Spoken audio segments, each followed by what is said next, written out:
लोग, आपका स्वागत है मेरे YouTube चैनल पर। दोस्तों, आज की इस वीडियो में हम क्लास 12th की हिस्ट्री का चैप्टर नंबर 4 पढ़ेंगे। पिछले अध्याय में या पिछले पार्ट में मैंने आप लोगों को चैप्टर नंबर 4 के बारे में काफ़ी विस्तृत जानकारी दी थी और मैंने आपको बताया था कि इस चैप्टर में 3 टॉपिक काफ़ी महत्वपूर्ण है। एक तो बौद्ध धर्म, दूसरा जैन धर्म और तीसरा स्तूप। ठीक है, तो आज की इस वीडियो में हम इसको लगभग समाप्त ही कर देंगे। और पिछली वीडियो में मैंने आपको बताया था कि किस तरीके से जो बौद्ध धर्म था वो भारतीय उपमहाद्वीप में 600 ईसा पूर्व के आसपास फैला। और मैंने आपको बताया था कि उस समय बौद्ध धर्म का जो सबसे महत्वपूर्ण यहाँ क्वेश्चन है वो शिक्षाओं को लेकर आता है। तो चांसेस यही होता है कि बोर्ड एग्जाम में या तो बौद्ध धर्म की शिक्षाएं या उसका विकास कैसे हुआ या जैन धर्म की शिक्षाओं पे क्वेश्चन आ जाता है। तो आज मैं आपको शुरुआत करूंगा सांची के स्तूप से। तो स्तूप के ऊपर बहुत सारे क्वेश्चन हैं और काफ़ी बार ये क्वेश्चन पेपरों में पूछे गए हैं। और अभी 2020 में ही एक यहाँ से क्वेश्चन आया था कि सांची का स्तूप कैसे बच गया जबकि अमरावती का स्तूप कैसे नष्ट हुआ। तो मैं आपको यहाँ छोटी बड़ी हर टाइप की डिटेल देने वाला हूँ स्तूप को लेकर।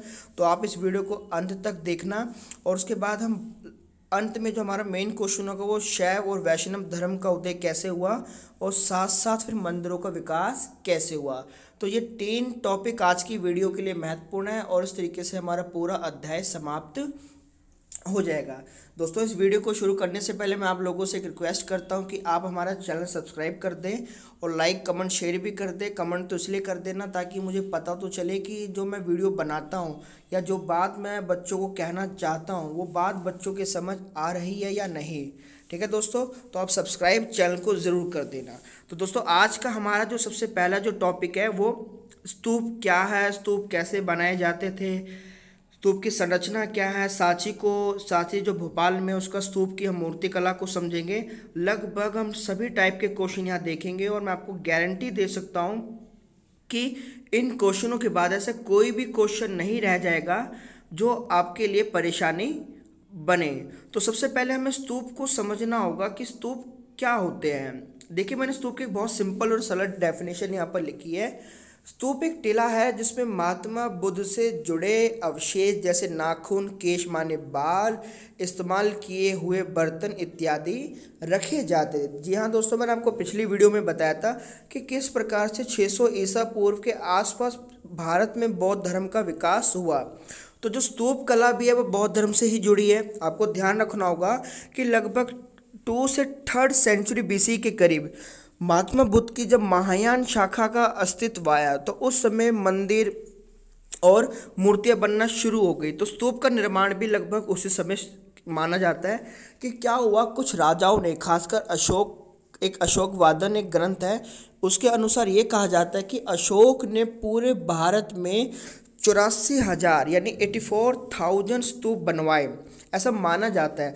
उस सांची का जो स्तूप है उसकी जो फाउंडेशन भी है जो वो अशोक ने ही करी थी। तो स्तूप को बेसिकली इसलिए बनाया जाता था कि जो महान लोग हैं जैसे कि महात्मा बुद्ध जो थे उनके अवशेष रखे जाए और धीरे धीरे जो ये स्तूप थे उन्होंने एक तीर्थ क्षेत्र का रूप ले लिया। लोग यहाँ पर आते थे अपनी इच्छाओं की पूर्ण प्राप्ति के लिए। ठीक है, तो डेफिनेशन में आपको इतना ही ध्यान रखना है। जो दूसरा क्वेश्चन है, स्तूप कैसे बनाए जाते थे। जी हाँ दोस्तों, स्तूप क्या होते थे मैंने आपको बताया। अब पता है स्तूप कैसे बनाए जाते थे, इसकी जानकारी हमें स्तूप की वेदिकाओं का अर्थ यहाँ पर दोस्तों दीवारों से, जो स्तूप की जो दीवारें थी चारों ओर, मैंने आप स्तूप की संरचना बनाई है। पहले हम ये समझते स्तूप कैसे बनाए जाते हैं। स्तूप की वेदिकाओं तथा अभिलेखों से ज्ञात यानी पता चलता है कि स्तूप जनता व राजा द्वारा बनाए जाते थे। जी हाँ दोस्तों, मैं आपको बता देता हूँ कि हमें कुछ अभिलेखों से जानकारी प्राप्त हुई है, इंस्क्रिप्शन से जानकारी प्राप्त हुई है कि स्तूप को बनाने में राजा और जनता का दोनों का सहयोग होता था। तो राजा क्या करते थे कि भिक्षुओं को या जो मतलब भिक्षु जो थे मॉन्क जो थे उनको क्या करते थे, भूमि यानी जो जमीन होती थी उसको दान में दे दिया करते थे, और फिर वो वहाँ पर कुछ अनुदान भी दिया करते थे, पैसा दिया करते थे ताकि स्तूप का निर्माण हो सके। तो जनता का लगभग योगदान या तो वो पैसे से करती थी, या जैसे मान लीजिए किसी के पास कोई कला है, जैसे कोई मूर्तिकार है तो उसने मूर्ति बना के अपना योगदान दे दिया, कोई ईंटों का काम करता है तो उसने ईंटें बना के कर दिया। तो इस तरीके से ये मिला जुला स्तूप सभी के लोगों के सहयोग से तैयार किया जाता था। तो देखिए मैं आपको यहाँ बता देता हूँ, मैंने स्तूप के बारे में हर प्रकार की डिटेल दी है।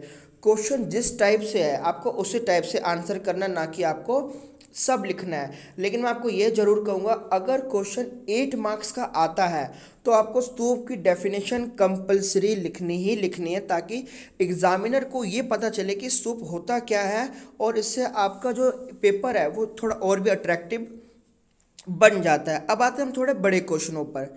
दोस्तों अब हमारा जो क्वेश्चन है वो है स्तूप की संरचना। हालांकि ऐसा ज़रूरी तो नहीं है कि आपको स्तूप वहाँ बनाना पड़ेगा, लेकिन अगर आप बनाना चाहते हैं तो आपको अच्छे से बनाना होगा, पेन या पेंसिल का यूज़ करना, लेकिन ये नहीं कि आप बहुत बेकार तरीके से उसको बनाए। तो संरचना लिखनी कंपलसरी है, आपको ध्यान रखना है। अगर क्वेश्चन संरचना पे यानी उसका स्ट्रक्चर कैसा होता है तो आपको ध्यान रखना है, आपको लिखना कंपलसरी है। जैसे कि मैंने आप यहाँ पर स्तूप बना रखा है तो मैं आपको यह समझाने की कोशिश करता हूँ। देखिए स्तूप का जो सबसे ऊपरी हिस्सा होता है उसको कहते हैं यष्टि, ठीक है। ये जो स्तूप हर्मिका जो आप देख रहे हैं ना, उसके ऊपर जो एक पाइप टाइप सा जो जा रहा है, ठीक है, उसको यष्टि कहा जाता था या मस्तूल, और इसके ऊपर एक छतरी होती थी। आप एक काम कर लेना कि एक आप गूगल में स्तूप को सर्च कर लेना तो आपको और अच्छे से तरीके से ये समझ आ जाएगा। उसके बाद स्तूप का जो सबसे महत्वपूर्ण जो अंग होता है वो होता है गोलार्ध, यानी इसको अंड भी कहा जाता था। जो पूरी स्तूप की जो संरचना थी वो इसी पर टिकी होती थी। उसके बाद वेदिका, वेदिका का मतलब जो चारों ओर दीवारें होती थी उसको वेदिका कहा जाता था। और यहाँ पर जो रिक्त स्थान लिखा हुआ है, यहाँ पर जो कह माना जाता था कि यहाँ पर भिक्षु लोग परिक्रमा किया करते थे, और जो स्तूप का जो बाहरी हिस्सा जो था वहाँ पर आम लोग परिक्रमा किया करते थे, ठीक है। तो पहला यष्टि, हर्मिका, वेदिका, रिक्त स्थान और अंड यानी गोलार्ध। उसके पास स्तूप का सबसे महत्वपूर्ण हिस्सा तोरण द्वार, जी हाँ गेटवे। आपको ध्यान रखना है क्योंकि जो हमारा अगला क्वेश्चन होगा वो तोरण द्वार से ही संबंधित है। तोरण द्वार का मीनिंग है गेटवे। ये स्तूप के चारों ओर होता था जहाँ पर स्तूप के अंदर एंट्री की जाती थी, ठीक है। तो ये स्तूप के 4-5 पॉइंट आपको अच्छे से याद कर लेने हैं। मैंने आपको स्तूप की जो संरचना है वो यहाँ पर मेंशन भी कर दी है। जैसे लिखा है ना यष्टि, स्तूप का सबसे ऊपरी हिस्सा जिस पर एक छतरी लगी होती थी। एक बार फिर भी आप गूगल करके अच्छे से स्तूप की संरचना को समझ लेना, फिर आपको अच्छे तरीके से स्तूप की संरचना क्लियर हो जाएगा। और ये बहुत ही आसान क्वेश्चन था, ठीक है। उसके बाद स्तूप से एक और क्वेश्चन यहाँ प्रिपेयर हो सकता है, वो है स्तूप की मूर्ति कला। जी हाँ दोस्तों, ये काफ़ी मूल्यवान क्वेश्चन है। स्तूप की मूर्ति कला बहुत मूल्यवान क्वेश्चन है और आपको इसको अच्छे तरीके से समझ लेना है। तो दोस्तों मैं आपको बता देता हूँ कि बुक के अंदर आपके दो स्तूपों का कंपैरिजन दिया है, तुलना दी गई है। मैं आपको तुलना अगले क्वेश्चन में बताऊंगा। फिलहाल मैं आप लोगों को मैं बताऊंगा कि जो सांची का जो स्तूप है उसमें किस प्रकार की मूर्ति कला हमें देखने को मिली है, यानी जो स्कल्पचर है, यानी जो हमें मूर्ति मिली है। हालांकि ये जो मूर्तियां हैं ये हमें सांची की जो दीवारें हैं, तोरण हैं, उन सभी जगहों से मिली है। लेकिन आपको यहाँ पता होना चाहिए, क्वेश्चन थोड़ा एकेडमिक तरीके से आता है। मैं आपको क्लियर करता हूँ कि यदि मान लीजिए अगर हम सांची का स्तूप देखने गए तो जो हमें वहाँ स्कल्पचर मिले यानी जो मूर्ति मिले शायद वह आम लोगों के लिए आम हो सकती है, लेकिन जब उनका अध्ययन इतिहासकार करते हैं यानी हिस्टोरियन करते हैं तो वो उनके लिए आम नहीं होती, क्योंकि कहीं ना कहीं इतिहासकार कोशिश करते हैं कि जो मूर्ति कला है इसको बनाने का मेन उद्देश्य क्या था। तो इसी तरीके से जब वो उन मूर्तियों को रिसर्च करते हैं तो वह साहित्यिक स्रोतों का यानी लिटरेचर जो स्रोत लिखे हुए होते हैं उनका अध्ययन करते हैं। तो कुल मिलाकर जब वो निष्कर्ष पे पहुंचते हैं तो उन्हें ज्ञात होता है कि सांची की जो मूर्ति कला थी यानी जो सांची का स्तूप हमें मिला था 1818 में 1818 में, तो उस समय जब मूर्तिकला हमें देखने को मिली तो शुरुआत में लोगों का मानना था, इतिहासकारों का मानना था ये मूर्तिकला नॉर्मल है। लेकिन जब बाद में बौद्ध ग्रंथों को स्टडी किया गया तो पता चला कि बौद्ध ग्रंथों की जो स्टोरियाँ थी या जो कहानियाँ, जो किस्से थे, उनको सांची के स्तूप पर उत्कीर्ण किया गया था। इसमें सबसे जो महत्वपूर्ण जो ग्रंथ था वो था वैशांतर जातक कथाएं। जी हाँ दोस्तों, अगर सांची की मूर्ति कला आए तो आपको वैशांतर जातक कथाओं का डिस्क्रिप्शन जरूर देना ही होगा। वैशांतर जातक कथाएं क्या है? जातक कथाएं बुद्ध के पुनर्जन्म की कथाएं हैं। तो ऐसा माना जाता है कि जब बौद्ध महात्मा बुद्ध को ज्ञान की प्राप्ति हुई तो उन्होंने अपने उपदेशों में अपने फॉलोवर्स को यानी अपने शिष्यों को अपने पुनर्जन्म की कहानियाँ सुनाई और बाद में उन्हीं कहानियों किस्सों को स्तूपों के माध्यम से, स्तूपों की मूर्तिकला के माध्यम से उत्कीर्ण कर दिया गया। तो फिलहाल हम सांची की मूर्तिकला पर ध्यान देते हैं अकॉर्डिंग टू बुक, जो हमें ध्यान रखनी है। और अब ये सभी मूर्तियाँ या स्कल्पचर आप बुक में एक बार ज़रूर देख लेना, क्योंकि आपको पता होना चाहिए कि नए पैटर्न के अकॉर्डिंग आपका इमेज या चित्र से भी एक क्वेश्चन आ सकता है। तो उसमें सबसे पहला है एक रिक्त स्थान। जी हाँ दोस्तों, स्तूप पे हमें एक मूर्ति मिली है। उसमें क्या है, मूर्ति की संरचना मैं आपको बता देता हूँ कि कुछ लोग बैठे हैं और एक सीट बनी हुई है और वो रिक्त है। रिक्त मतलब वहाँ पर कोई है नहीं, ठीक है ना, वो खाली है। तो ऐसा माना गया है, इतिहासकारों का मानना है कि जो खाली जगह है ना, ये बौद्ध के ध्यान का प्रतीक है। यानी महात्मा बुद्ध यहाँ क्या कर रहे हैं, ध्यान लगा रहे हैं। उसके बाद जो हमें दूसरी मूर्ति मिली है वह स्तूप, यानी स्तूप की दीवारों के अंदर, तोरण के अंदर भी हमें एक स्तूप मिला है। तो मैंने आपको ऊपर बताया कि स्तूप जो बेसिकली बनाए जाते थे वो महात्मा बुद्ध या महात्मा बुद्ध से जो जुड़े अवशेष थे उसको रखने के लिए बनाए जाते थे, ठीक है। तो इसलिए कह सकते हैं कि जो स्तूप जो प्रतीक है वो महापरिनिर्वाण यानी निर्वाणा को मैं आपको पिछली वीडियो में काफ़ी अच्छे से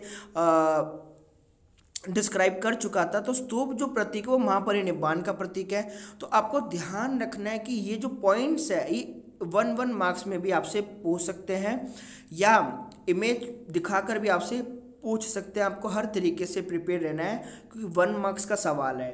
उसके बाद स्तूप में हमें एक इमेज और मिली है जिसको चक्र कहते हैं, एक मूर्ति मिली है जिसपे चक्र बना हुआ है, जो बौद्ध द्वारा सारनाथ में दिए गए पहले उपदेश का प्रतीक है। तो चक्र को यहाँ किससे जोड़ा गया है, सारनाथ में पहले दिए गए उपदेश से। फिर हमें कुछ मूर्तियों में हाथी भी मिले हैं। हाथी को हमेशा से भारतीय परंपरा में काफ़ी शुद्ध माना जाता है, बौद्ध परंपरा में भी शुद्ध माना जाता है। और हाथी का जो सिंबल है वो हमें ज्ञान और शक्ति का प्रतीक है। हाथी की बुद्धिमत्ता काफ़ी ज़्यादा मानी जाती है, इसलिए हाथी को किससे कंपेयर किया गया, ज्ञान और शक्ति से। फिर हमें स्तूप के अंदर एक और मूर्ति वृक्ष यानी एक पेड़ मिला है। तो आपको ज्ञात होगा कि जब बौद्ध ने ज्ञान की प्राप्ति करी बोध गया में, तो वो ध्यान का प्रतीक था, ठीक है, या सॉरी ज्ञान का प्रतीक था। ध्यान हो गया, यहाँ पर ज्ञान लिखना, आपको ज्ञान का प्रतीक है। उसके बाद एक हमें स्कल्पचर और मिला है शालभंजिका की मूर्ति। देखिए दोस्तों, शालभंजिका की जो स्टोरी है हमें पौराणिक किस्सों कहानियों में या जो वैशांतर जातक कथाएं थी उसमें मिलती थी। तो इसी टाइप की सेम टू सेम एक कहे तो एक स्कल्पचर, एक मूर्ति हमें सांची के स्तूप से प्राप्त हुई। और एक मान्यता के अनुसार ये था कि ये जो स्त्री है, शालभंजिका जो स्त्री है वो इतनी पवित्र स्त्री है या इतनी शुद्ध स्त्री है कि उसके छूने से पेड़ों में फल खिल उठते हैं, यानी जब वो, यानी शुद्धता का प्रतीक है यहाँ पर। तो ये पारंपरिक और किस्से कहानियों की एक बात है। उसके बाद 7वां पॉइंट, हमें एक और टाइप की स्कल्पचर प्राप्त हुआ है, गजलक्ष्मी। जी हाँ दोस्तों, अगर आप बुक में देखेंगे तो आपको पता चलेगा कि एक मूर्ति हमें प्राप्त हुई है जिसमें क्या है कि एक बीच में एक स्त्री है और एक लेफ्ट साइड और एक राइट साइड हाथी है जो उन पे जल अभिषेक कर रहे हैं। तो मान्यता के अनुसार इसको बुद्ध की माँ से भी जोड़ा जाता है, क्योंकि माना जाता है जब बुद्ध का जन्म हुआ था तो बुद्ध की माँ के सपने में हाथी आए थे, इस तरीके से भी जोड़ा गया है। इसको गजलक्ष्मी की भी संज्ञा दी गई है, गजलक्ष्मी मानी हाथियों की देवी। तो इस तरीके से स्कल्पचर को हमने कहीं ना कहीं किसी न किसी किस्से कहानियों से जोड़ा है। ये स्वाभाविक भी है, क्योंकि आज भी अगर हम मंदिरों में कोई स्कल्पचर देखें तो जाहिर सी बात है वो किस्से कहानियाँ ही होती है, ठीक है ना। तो बौद्धों में भी, बौद्ध धर्म में भी हमने ऐसा देखने को मिला है। अंत में आता है सर्प, सांप। तो सांप तो भारतीय परंपरा में एक लोक परंपरा का हिस्सा रहा है, तो सांप को लेकर कोई संशय नहीं होना चाहिए, क्योंकि सांप तो नॉर्मली हमें काफ़ी किस्से कहानियों में देखने को मिल जाता है। तो दोस्तों इस तरीके से संरचना वाला क्वेश्चन भी आपका समाप्त होता है। उम्मीद करता हूँ ये क्वेश्चन आपको समझ आया होगा। एक बार मैं फिर से आपको रिपीट कर देता हूँ। क्वेश्चन 8 मार्क्स का आता है कि स्तूप क्या है, स्तूप कैसे बनाए जाते थे, और स्तूप की मूर्तिकला को समझाइए या स्तूप की संरचना को समझाइए। क्वेश्चन किसी भी टाइप से आए, आपको हर क्वेश्चन के लिए प्रिपेयर रहना है, चाहे वो 1 मार्क्स का हो, चाहे वो 3 मार्क्स का हो, चाहे वो 8 मार्क्स का हो। अब हम चलते हैं अगले क्वेश्चन की ओर। अब जो हम क्वेश्चन पढ़ने वाले हैं दोस्तों, ये बहुत मूल्यवान क्वेश्चन है, क्योंकि ये क्वेश्चन इस साल के बोर्ड एग्ज़ाम में आया था, 2020 के एग्ज़ाम में आया था, और इस हिसाब से मूल्यवान क्वेश्चन आपका बन जाता है। तो क्वेश्चन कई टाइप के हैं, लेकिन मैं आपको मॉरल तरीके से सॉरी आसान तरीके से यहाँ पर समझाने की कोशिश करता हूँ कि सांची का जो स्तूप है, मैंने आपको बताया था कि यहाँ पर हम 2 स्तूपों का कंपैरिजन करेंगे। एक तो सांची का स्तूप जो भोपाल यानी मध्य प्रदेश में है, एक अमरावती का स्तूप जो वर्तमान में आंध्र प्रदेश में था, अब है नहीं। तो यहाँ पर हम एक कंपैरिजन करेंगे कि जो सांची का जो स्तूप था वो कैसे सरवाइव कर गया, जबकि अमरावती का स्तूप सरवाइव नहीं कर पाया। तो मैंने यहाँ पॉइंट, छोटे छोटे पॉइंट लिखे हैं, हालांकि आप सेम टू सेम मत लिख देना, आप थोड़ा थोड़ा एक्सप्लेन करेंगे तो उसको अच्छे तरीके से समझ पाएंगे। सांची पे एक अलग क्वेश्चन भी ये आ सकता है कि सांची के स्तूप को बचाने के लिए भोपाल बेगमों का योगदान क्या था, वो मैं आपको अगले क्वेश्चन में बताऊंगा। तो सांची का स्तूप कैसे बच गया, जबकि अमरावती का कैसे नष्ट हो गया, आप पॉइंटों के माध्यम से समझिए। सबसे पहले सांची की जो खोज हुई वो 1818 में हुई थी, यानी पहले हुई थी, सॉरी बाद में हुई थी, और अमरावती की खोज हुई थी 1796 में, 1796 में एक स्थानीय राजा द्वारा। तो सांची का स्तूप थोड़ा बाद में मिला, अमरावती का थोड़ा पहले मिला, तो ये भी एक कारण हो सकता है। फिर सांची को स्तूप को बचाने के लिए भोपाल बेगमों का योगदान, अब योगदान किस प्रकार से था मैं आपको ये बताऊंगा। तो सांची के स्तूप को बचाने के लिए क्या करा, उस समय जो भोपाल की जो बेगमें थी उन्होंने उसको बचाने के लिए भूमि अनुदान दिया, एक म्यूजियम बनाया। जबकि हम अमरावती के स्तूप में देखें तो अमरावती के स्तूप में ऐसा हमें कुछ देखने को नहीं मिला। बाकायदा कि उस समय एक राजा थे, स्थानीय राजा थे, उन्होंने अमरावती के स्तूप को तोड़वा कर एक मंदिर का निर्माण किया। ठीक है। उसके बाद तीसरा पॉइंट है सांची के अवशेष कहीं नहीं गए। इसका अर्थ यह है कि दोस्तों जब अमरावती का स्तूप फाउंड हुआ था तो उस समय जो ब्रिटिशर्स जो थे वो अमरावती के स्तूप के जो अवशेष थे, पत्थर, मूर्तियां, चित्रकला जो थी, उसको कोई लंदन ले गया, कोई फ्रांस ले गया, कोई बंगाल ले गया। जबकि हम यही चीज़ हम अमरावती सांची के स्तूप में देखें तो वहाँ पर ऐसा नहीं हुआ, क्योंकि वहाँ की रानियों ने क्या करा, एक म्यूजियम बनाया, सांची की जो भी मूर्तिकला वहाँ से प्राप्त हुई उसको एक म्यूजियम में संरक्षित करवा दिया। तो सांची में मानवीय हस्तक्षेप यानी जो गतिविधियाँ थी वो कम थी, क्योंकि इसका एक कारण ये है कि सांची का जो स्तूप था वो पहाड़ी इलाके में, मतलब थोड़ा ऊंचाई पर बना था, जबकि अमरावती का जो स्तूप था वो थोड़ा समतल इलाके में बना हुआ था। तो इस आधार पर हम कह सकते हैं कि अमरावती का जो स्तूप था वो सरवाइव नहीं कर पाया और सांची का स्तूप सरवाइव कर गया। तो आपको ध्यान रखना है कि ये क्वेश्चन काफ़ी मूल्यवान है, 2020 में भी आया था और 2017 में भी या 16 में भी ये क्वेश्चन इस टाइप का आ चुका है, और ऐसा नहीं है कि ये दोबारा नहीं आ सकता, दोबारा आने के भी चांसेस होते हैं। ठीक है, उम्मीद करता हूँ ये क्वेश्चन भी आपको समझ आया होगा। और अब मैं आपको बताता हूँ सांची के स्तूप में भोपाल बेगमों का योगदान। जी हाँ दोस्तों, मैंने आपको अभी बताया ना कि सांची का स्तूप कैसे सरवाइव कर गया, तो आप उन पॉइंटों में ये वाले पॉइंट भी यूज़ कर सकते हैं, ऐसी कोई दिक्कत वाली नहीं है। ये पॉइंट मैंने इसलिए अलग लिखा है क्योंकि इसमें 3 मार्क्स का क्वेश्चन अलग से आ जाता है कभी कभी कि सांची के स्तूप को बचाने के लिए जो भोपाल की जो बेगमें थी उन्होंने अपना क्या क्या योगदान दिया। तो यहाँ पर सबसे पहला पॉइंट है कि शाहजहाँ व सुल्तान जहाँ 2 बेगमें थे, एक तो शाहजहाँ, दूसरा सुल्तान जहाँ बेगमों का योगदान। तो उन्होंने क्या करा, बहुत टाइप का योगदान दिया, कंट्रीब्यूशन दिया। जैसे उन्होंने धन अनुदान दिया, धन का मतलब उन्होंने पैसा लगाया किस चीज़ में, एक तो उन्होंने एक संग्रहालय बनवाया यानी एक म्यूजियम का निर्माण किया शाहजहाँ सुल्तान जहाँ बेगम ने। दूसरा, उन्होंने क्या करा, एक अतिथिशाला बनवाई, यानी एक गेस्ट हाउस बनाया कि जो अंग्रेज या इंडियन रिसर्च करने आएगा तो वो इस गेस्ट हाउस में रुक सकते थे। ठीक है। उसके बाद जॉन मार्शल, जो भारतीय पुरातत्व विभाग के एक जनरल डायरेक्टर थे 1924 में, उन्होंने सांची के संदर्भ में एक बुक लिखी थी, द मॉन्यूमेंट ऑफ सांची। आपको नाम याद रखना है क्योंकि कभी कभी बुक से भी क्वेश्चन आ सकता है, द मॉन्यूमेंट ऑफ सांची। तो उसका जो प्रकाशन है या जो उसको पब्लिश करवाया था वो बेगमो ने ही करवाया था। उसके बाद प्लास्टर की मूर्तियों का सुझाव। जी हाँ दोस्तों, यहाँ पर ये सबसे बड़ा योगदान हो सकता है। तो यहाँ पर क्या हुआ कि जो सांची के स्तूप जब फाउंड हुआ तो उस समय बेगमो ने योगदान दिया। एक एच कॉल करके इतिहासकार थे, उन्होंने योगदान ये दिया कि उन्होंने सुझाव दिया कि वो प्लास्टर यानी पीओपी टाइप जो होते हैं ना, जो घर में आज डिज़ाइन की काम आती है, कि आप इसकी एक सेम टू सेम हूबहू एक मूर्ति बना लीजिए और उसको आप स्टडी करें, लेकिन जो ओरिजिनल जो मूर्तियाँ हैं, जो सांची की जो ओरिजिनल मूर्तियाँ वो सांची में ही रहेंगी। ठीक है। उसके बाद सांची के स्तूप में क्या देखने को मिला, में जो सांची के जो स्तूप थे वो भोपाल बेगमो ना लंदन ना फ्रांस कहीं भी जाने नहीं दिए। तो इस आधार पर हम कह सकते हैं कि सांची के स्तूप को बचाने के लिए भोपाल की बेगमो ने काफ़ी योगदान दिया। तो मैं उम्मीद करूंगा कि आपको ये वाला क्वेश्चन भी समझ आया होगा। दोस्तों मैं आपको एक बार फिर कहता हूं कि अगर आपने हमारा चैनल अभी तक सब्सक्राइब नहीं किया है तो प्लीज़ आप हमारा चैनल सब्सक्राइब कर दें। दोस्तों अब हमारा लास्ट एक अंतिम क्वेश्चन और काफ़ी मूल्यवान क्वेश्चन है,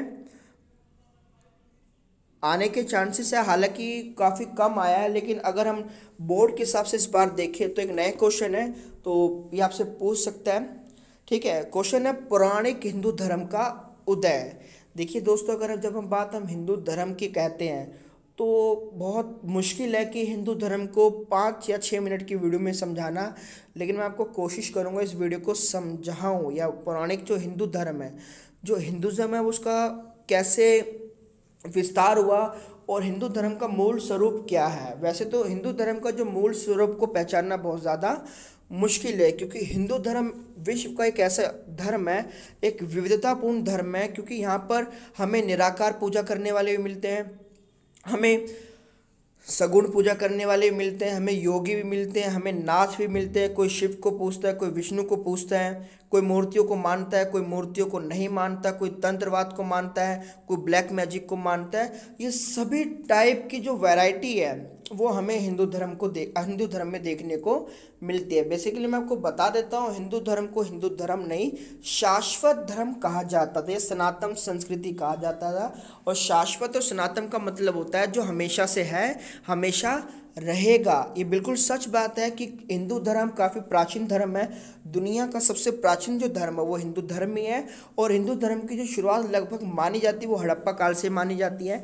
मैंने आपको हड़प्पा वाले टॉपिक में बताया था कि हड़प्पा में हमें देखने को मिला कि जो हड़प्पा कालीन जो लोग थे वो शिवलिंग की पूजा, प्राकृतिक पूजा, अग्निवेदियाँ हमसे प्राप्त हुई, वहाँ से हमें प्राप्त हुई थी। तो इस आधार पर हम कह सकते हैं कि जो हड़प्पा कालीन लोग थे वो यज्ञ वगैरह या शिवलिंग की पूजा किया करते थे। फिर 1500 ईसा पूर्व के आसपास जब ऋग्वेदिक काल आया तो यहाँ पर हमें एक चेंज देखने को मिला कि यहाँ पर जो हमारा जो सिद्धांत जो था हिंदू धर्म को पूजने का वो था प्राकृतिक पूजा। यानी यहाँ के जो प्रमुख देवता थे इंद्र, वरुण, अरुण, इस टाइप के देवी देवता, जो जल, अग्नि या बारिश के जो देवता, जिसमें सबसे प्रमुख देवता इंद्र थे, इनको पूजा जाता था। लेकिन जैसे जैसे हिंदुज़म आगे बढ़ा 600 ईसा पूर्व के आसपास वहाँ हमें देखने को मिला कि भक्ति परंपरा में यानी हिंदुज़म में थोड़े बहुत चेंजेस आना शुरू हो गए और अब धीरे धीरे मूर्ति पूजा का क्या हुआ, विकास होने लगा। और जब हम थोड़ा और आगे आते हैं इतिहास में लगभग 300 ईस्वी के आसपास, तो वहाँ पर त्रिमूर्ति ब्रह्मा, विष्णु, महेश का सिद्धांत आ जाता है। फिर थोड़ा और आगे आएंगे तो तंत्रवाद यानी ब्लैक मैजिक, ये तो शायद आप जानते ही होंगे, इस तरीके से। लेकिन आपको इसके साथ साथ ध्यान रखना है, तो इन पॉइंटों के माध्यम से आपको पौराणिक हिंदू धर्म को यहाँ पर बता देना है। लेकिन बेसिकली यहाँ पर हम दो चीज़ें पढ़ेंगे, एक तो वैष्णव परंपरा और दूसरी शैव परंपरा। देखिए वैष्णव परंपरा का डेफिनेशन बड़ी सरल है। वैष्णव परंपरा में विष्णु को प्रमुख देवता माना जाता है। ठीक है, आप विष्णु को तो जानते ही होंगे, जो त्रिदेवों में एक देव है, जिनको माना जाता है कि विष्णु जो देव है वो सृष्टि को क्या करते हैं, संभालते हैं। ब्रह्मा सृष्टि का निर्माण करते हैं, विष्णु सृष्टि को संभालते हैं, और जबकि शिव सृष्टि का विनाश करते हैं। यही सिद्धांत त्रिमूर्ति का सिद्धांत कहलाया।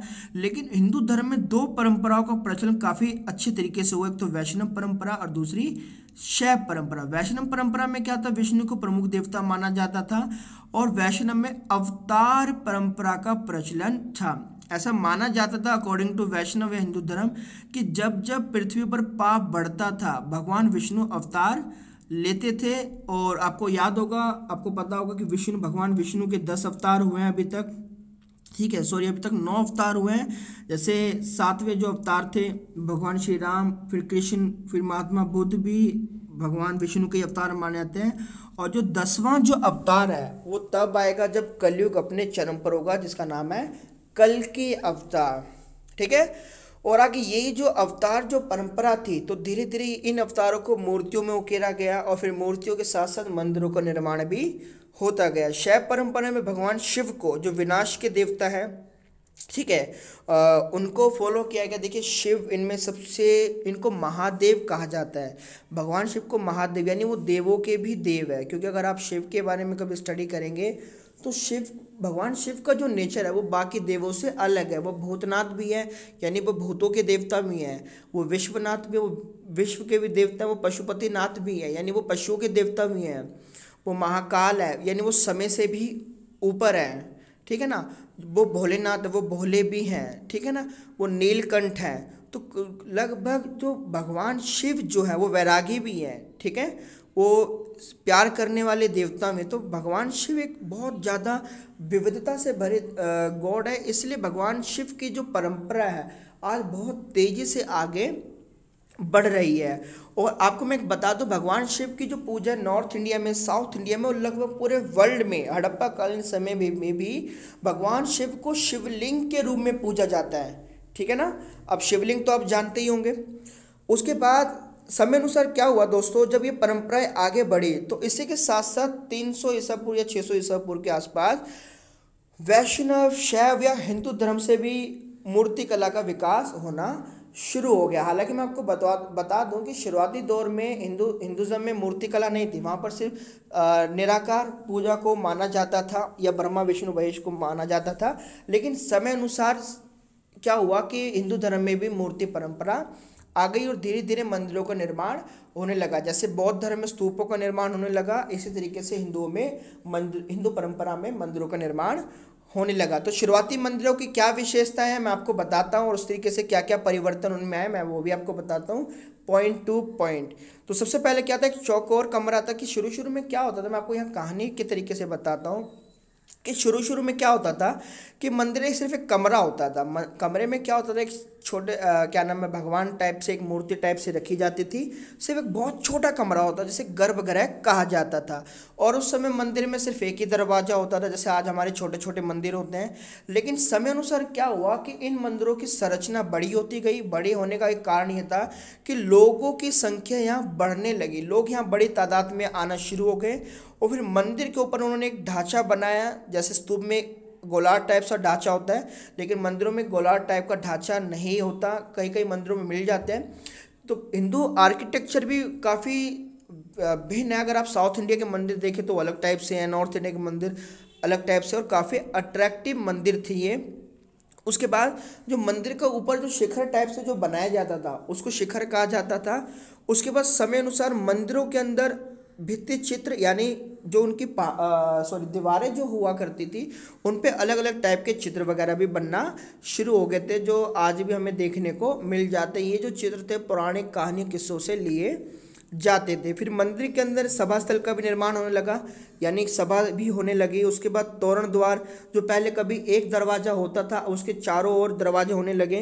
इस तरीके से मंदिरों का जो विकास है वो धीरे धीरे बढ़ने लगा। फिर पानी की व्यवस्था इस तरीके से।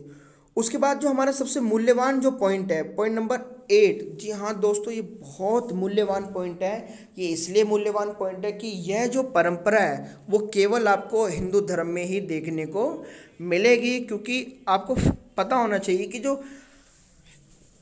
पहाड़ियाँ काटकर मंदिर निर्माण, जी हाँ दोस्तों, हिंदुज़म में एक नए तरीके का ट्रेंड शुरू हुआ था लगभग 200 से फर्स्ट सेंचुरी के करीब कि भारत में कुछ ऐसे मंदिर मिले हैं जिनको पहाड़ियों से काटकर कृत्रिम तरीके से बनाया जाता था। उदाहरण 8वीं सदी का कैलाशनाथ एलोरा का मंदिर भारतीय वास्तुकला का एक अद्भुत नमूना है। जी हाँ दोस्तों, आप कैलाशनाथ जो मंदिर है औरंगाबाद में, अभी क्या नाम है, मध्य प्रदेश में मंदिर है, आप गूगल कर लेना है और अच्छे से देख लेना। ये मंदिर एक ऐसा मंदिर है जिसको पहाड़ी से काट कर बनाया गया था ऊपर से नीचे की साइड। ये सुनने में जितना आसान लगता है ना उतना आसान नहीं है। मैं आपको फिर रिपीट करता हूँ कि इस मंदिर को ऊपर से पहाड़ी से काट कर बनाया गया था, वो भी सिर्फ हथौड़ी और छेनी से। लगभग ये मंदिर आज से 1200 से 1300 साल पुराना है। लगभग 8वीं शताब्दी का ये मंदिर माना जाता है। तो इस तरीके से ऐसा एक मंदिर नहीं, हजारों मंदिर हमें देखने को मिले और ये मंदिर आज भी भगवान शिव को समर्पित मंदिर है। और ऐसे ही मंदिर हमें देश में अलग अलग हिस्सों में देखने को मिल जाते हैं। तो इस टाइप के मंदिरों का जो विकास हुआ वो हिंदू आर्किटेक्चर या क्या बोलते हैं, हिंदू मंदिरों में देखने को हमें मिला। उसके बाद मूर्तिकला और इतिहासकार। दोस्तों, मूर्तिकला और इतिहास का आपस में क्या रिलेशन होता है, इतिहासकारों का क्या रिलेशन होता है, मैंने आपको बताया था। कभी कभी क्वेश्चन थोड़ा घुमा के आ जाता है कि जो मूर्तिकार होते हैं, इतिहासकार जो होता है वो उनका अध्ययन कैसे करते हैं। तो मैंने आपको बताया था कि इतिहासकार कभी भी क्या करता है, जब वो मूर्तियों को स्टडी करता है तो सबसे पहले उसको साहित्य को स्टडी करना पड़ता है और उसी के आधार पर वो अपना निष्कर्ष निकाल पाते हैं। जैसे कि कभी कभी इतिहासकारों को मूर्ति का अर्थ समझने में भी कठिनाई होती है। इसका एक उदाहरण है महाबलीपुरम तमिलनाडु की चट्टान की मूर्ति। तो आज भी एक संशय की स्थिति है कि ये जो मूर्ति है वो कहाँ से ली गई है और इसको क्यों बनाया गया है। ठीक है, उसके बाद दोस्तों अंतिम क्वेश्चन भी, इसको भी हम देख ही लेते हैं। काफ़ी मूल्यवान क्वेश्चन है क्योंकि 2016, मुझे बहुत अच्छे से याद है, 2016 में ये क्वेश्चन आया था कि ईसा पूर्व प्रथम सहस्त्राब्दी, लगभग सहस्त्राब्दी मतलब 1000 यानी ईसा से पूर्व 1000 का भारतीय इतिहास में एक महत्वपूर्ण काल क्यों माना जाता है। क्योंकि इसमें बहुत सारे परिवर्तन आए थे। हालांकि 4 मार्क्स का या 3 मार्क्स का क्वेश्चन आता है तो आपको 4 पॉइंट लिखने से आपको समझ आ जाएगा। लेकिन मैं आपको एक और भी संक्षिप्त में बताऊं तो जो भी आपने चैप्टर नंबर 2, 3, 4 में सीखा है वो आप इसमें सब लिख सकते हैं। मैंने आप पॉइंटों के माध्यम से इसको समझाने का प्रयास किया है। जैसे बौद्ध व जैन धर्म का उदय भी इसी समय हुआ था, महाजनपदों का भी इसी समय उदय हुआ था, सेकंड अर्बन सिस्टम जो था वो भी इसी समय आया था। महान विचारक, चाहे वो देश में चाहे वो विदेश में, अरस्तु, सुकरात, प्लूटो, जैन, बौद्ध, इनका उदय भी सेम इसी समय में हुआ। महाकाव्य, जो भारत के 2 महाकाव्य हैं महाभारत और रामायण, उनकी रचना भी सेम समय में की गई। लोहे व कृषि का विस्तार भी इसी समय पे हुआ था। मूर्तिकला का विकास, उपनिषदों की रचना, और ऐसे बहुत सारे पॉइंट है जो यहाँ आप इसको लिख सकते हो। सहस्त्राब्दी का मतलब 1000 वर्ष से, यानी ईसा पूर्व की 1000 साल पहले में किस टाइप के चेंजेस आए। तो उम्मीद करता हूँ दोस्तों ये वीडियो आप लोगों को समझ आई होगी। और आज के लिए दोस्तों इतना ही। इस तरीके से चैप्टर भी हमारा क्या हो जाता है, समाप्त हो जाता है। और आने वाली वीडियो में मैं आपको और अच्छे से अलग अलग चैप्टर के बारे में विस्तृत जानकारी दूंगा। दोस्तों अंत में मैं आपसे यही कहूँगा कि प्लीज़ आप हमारा चैनल सब्सक्राइब कर दीजिए। अगर आपको ये वीडियो अच्छी लगी तो लाइक कमेंट भी कर देना, ताकि हमें थोड़ा सा हौसला मिल सके और आने वाली वीडियो में जल्द से जल्द आपके सामने ला सके। दोस्तों आज के लिए इतना ही। धन्यवाद। जय हिंद।